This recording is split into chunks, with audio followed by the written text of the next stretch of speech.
تو جب پتہ ہے کہ یہاں سے ملے گا تو پھر تیری اولاد اسکول کے بعد ادھر کیوں نہیں آتی؟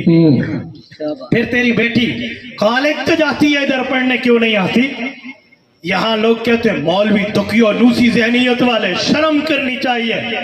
میں کالج یونیورسٹی کا ٹاپر ہوں، ایک دن اسٹیک اپ نہیں ہوا، میں نے مکمل تعلیم، ہم نے سونے کا تمغہ لیا، گولڈ میڈل۔ جب میں کالج یونیورسٹی پڑھ کے آج بھی اپنے تعارف انٹروڈکشن میں اپنا کالج پیش نہیں کرتا، اسی مسجد کی چٹائی کو پیش کرتا ہوں، اسے مدرسے کی تباہی کو پیش کرتا ہوں۔ کیوں؟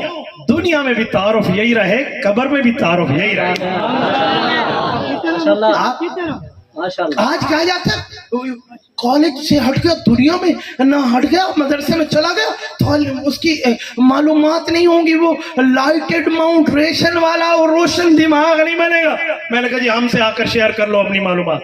آؤ، میں نے الحمدللہ LLB کیا ہے، میں الحمدللہ ثم الحمدللہ کانسٹیٹیوشن آف پاکستان کو جانتا ہوں، میں ان تعلیمات کو بھی جانتا ہوں، اور یہ تمام ایجوکیشن اور اللہ کا فضل، قرآن اور حدیث کی طاقت بھی اللہ نے ہمیں عطا فرمائی ہے۔ ہم سے معلومات شیئر کر لو، ہم دیکھ لیں گے تم دین کتنا جانتے ہو، تم دیکھ لینا ہم دنیا کتنی جانتے ہو۔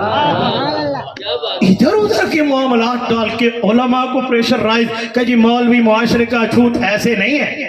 یہ مولوی نہ ہوتا نا، ایک بات کہوں، بات بڑی سخت ہے، اللہ کرے تو انشاءاللہ سہ بجو، نبی سہ جائے تو صبح ناشتے میں 3 روٹیاں زیادہ کھا لینا، گال تو میں کر کے بھیجنی ہے، یاد رکھیں۔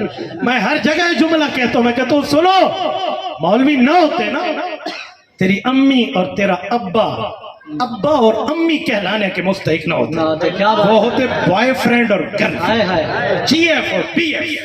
کیوں؟ امی ابا بنیا نکاح پہ، نکاح پڑھایا مولوی صاحب نے، نکاح پڑھایا مولوی صاحب نے۔ اور اگلا لفظ آکھا پتر حلالی ہے نا، یہ تو حلالی ہے مولوی دے نکاح پچھو، آج حلالی ہے عالم دین کے نکاح کی وجہ سے۔ پھر ایک وقت آیا تیری بھی شادی ہوئی تو تیری شادی پہ تجھے جب عالم کے سامنے پیش کیا گیا تو تیری کان پہ بھی ٹانک رہی تھی کہ مولوی چھی کل میں نہ سنے تھے صحیح، تو پھر یہ حال ہوگا۔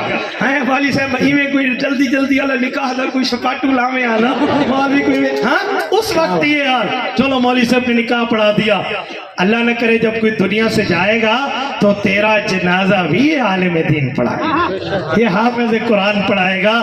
میرے دوستو اسی لیے کہتا ہوں، جب شروع میں بھی ان سے تعلق، درمیان میں بھی ان سے تعلق، آخرت میں بھی ان سے تعلق، تو درمیان والے معاملات میں مدرسے کے ساتھ بھی تعلق ہونا چاہیے۔